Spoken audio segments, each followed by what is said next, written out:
This video is going to show you how to build your own funding sequence to maximize funding for your business. What's going on, guys? My name is Sted.Waiters, CEO and owner of Waiters Capital, a small business funding company. To this day, we have funded over $30 million to small and medium-sized businesses. What I'm going to break down today is showing you how to build your own funding sequence to maximize funding. When you see people getting 50K, 100K in funding, it's not luck, it's strategy. And that's one thing that I teach as well and that I'll be breaking down right now. So as a funder, you always want to paint the full picture when it comes to funding. A lot of people just look at a credit score and say, okay, they're good to go. No, it's more into it than just looking at a credit score, right? So you want to have what's called a client intake form. This is exactly what we do in our company, right? You want to examine their credit score to see what comparables, different things that they have on their credit that we can leverage to get them high limit approvals. Then you want to look to see if they have any business revenue. If they have any business revenue, it makes our job 10 times easier because we can leverage that revenue to get even more approvals and maybe even get more established type of loans like SBA, business term loans, different things like that. Next, we want to take into consideration their existing banking relationships.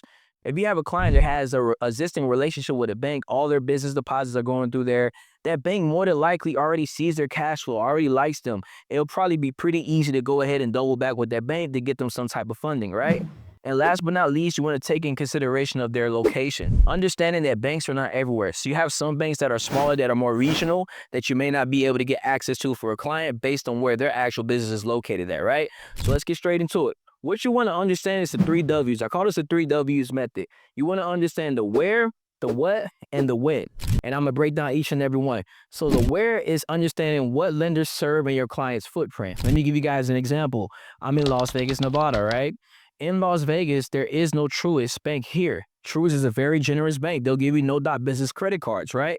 But what I understand is that there's no Truist here. The only way I can get access to Truist is if I do a foreign filing. But if you're not willing to do all of those different things, then you need to understand that, hey, Truist is not here. However, we do have what's called America's First Credit Union. So you want to understand what banks, what lenders are actually in your client's footprint when it comes to funding, right? Next, you want to understand the what. Which product serves your clients the best? Every business is built different. Every business can use different type of products to help them to grow. Let me give you guys an example. Let's say for a startup consulting business, right? You may not be able to get that startup business lines of credit and business term loans because they have no revenue. They have no documentation, no tax returns that lenders may potentially ask for. What would help startups the best would be 0% interest business credit cards. Why? 0% interest business credit cards allow you to invest, not get hit with interest, and now you're able to grow your business over time. So that would be the best thing. And usually 0% interest business credit cards, typically documentation is not asked for when it comes to those. So that's one thing I would recommend for a startup. If you're dealing with a more established business, let's say it's a restaurant that's been around for the past 10 years. They may not want credit cards. They may want actual physical liquid working capital. If that's to say, if they have a good credit score and they have tax returns, they have business bank statements to show their cash flow, I would go SBA with that client, right? So understanding where your client's at with their financials, their credit, can help you to structure and see what product serves them best. Once we understand what product serves them best, then we want to understand the when. The when is very important. That's where strategy comes into play, right? We need to understand when to apply it, understand banking rules. Like I talk about all the time, some banks are inquiry sensitive, some are not. So Barclays Bank is very inquiry sensitive. Typically, when you have more than 3 recent inquiries, Barclays will automatically decline you. You want to apply for a lender like Barclays on the front end. On the contrast, you have less inquiry-sensitive banks like American Express. They don't care how many inquiries you got. As long as your credit's good, they're going to approve you. So that's something that I will put more so on the back end when it comes to funding. Understanding what sequence and how to apply for banks can make a game changer on you getting just 20K in funding and 100K in funding. You have to know what order to apply for banks to be able to maximize how much funding you can get, right? So moving over to the finish line, when you're building your funding sequence, you want to understand, like I said, their credit profile, what comparables they have, the where, what, and when, and then you want to move over to here. First, you want to always attack existing relationships. If you have a client that has existing relationships with banks, I would highly recommend double backing and going to those banks to get more funding. Obviously, check out and make sure everything's good with those banks, meaning they don't have high utilization on existing credit cards. They don't have any negative history with that bank. But if everything checks out, more than likely, if their credit structured the right way, they're going to be approved, right? So I will always set up and go for existing relationships first before going to strangers. Next, I recommend going to inquiry-sensitive lenders. Inquiry-sensitive sensitive lenders, like I said, can be a Barclays, a Lion Credit Union, different places like that.